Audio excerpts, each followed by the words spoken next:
Hi guys, on the campaign trail, people have said to me, Michelle, will you do a quick video to show us how we can vote number one for you? Because a lot of people now are coming out to vote for me and give me their number one because they've never voted before. So first of all, you should bring identification with you, even if you have a polling card to the polling station. You can use the following documents, any one of them, to prove your identity. So you can get a passport, you can bring a driver's license, a workplace identity card, a student identity card, a travel document, or a public service card, or a bank or credit union account book with your name and your address in the constituency.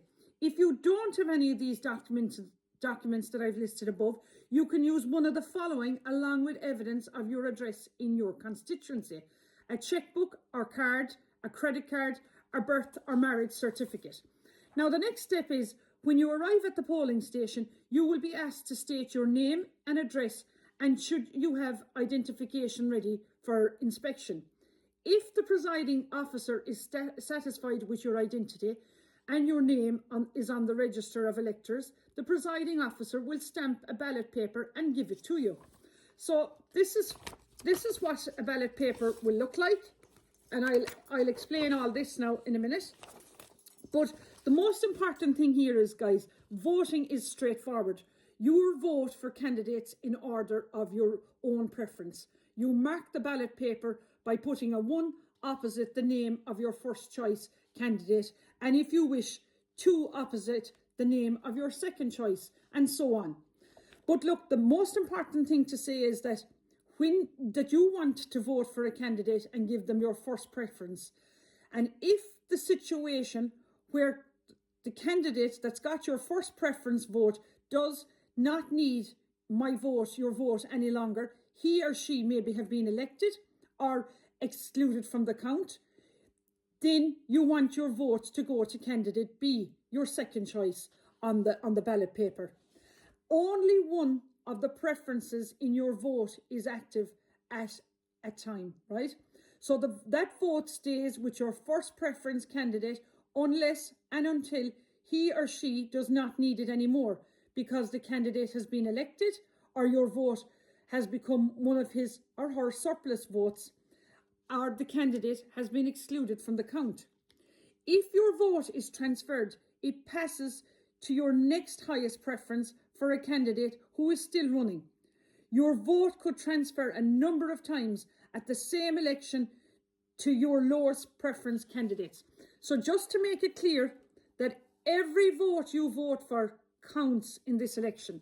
So the first thing is, there's a sample of the ballot paper, what it's going to be like. So you look down for my picture, which is there, and you go across to the empty box and put in number 1. That's just if you want to vote number 1 for me and give no vote to anyone else. Okay? So the second option is, you know, the way I'm saying, everyone on the doorstep is saying that Jackie Healy-Rae is going to top the poll, and I'm asking you to give me your first preference and give Jackie Healy-Rae, look, your second preference, because he's going to walk it anyway. So, and that's if you just want to vote 1 and 2.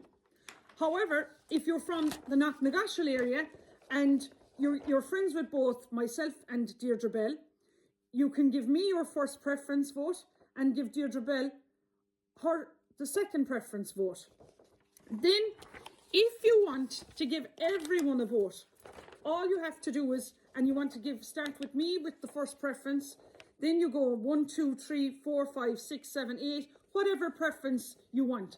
But just remember, you know the way people are sick of Fianna Fáil and Fine Gael, if you're given any one of those parties a vote, that vote is very powerful, even to the last count.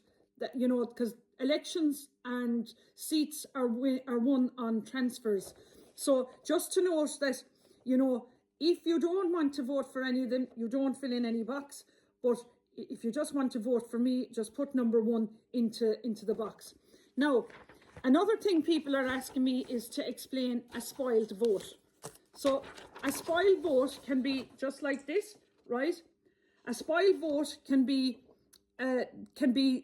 as a result of the ballot paper that was left blank. Say if a voter ticked, instead of putting in number 1 and ticked, that's a spoilt vote. The writing on the ballot paper could not be understood. The ballot paper did not have number 1 or the word 1 next to any candidate.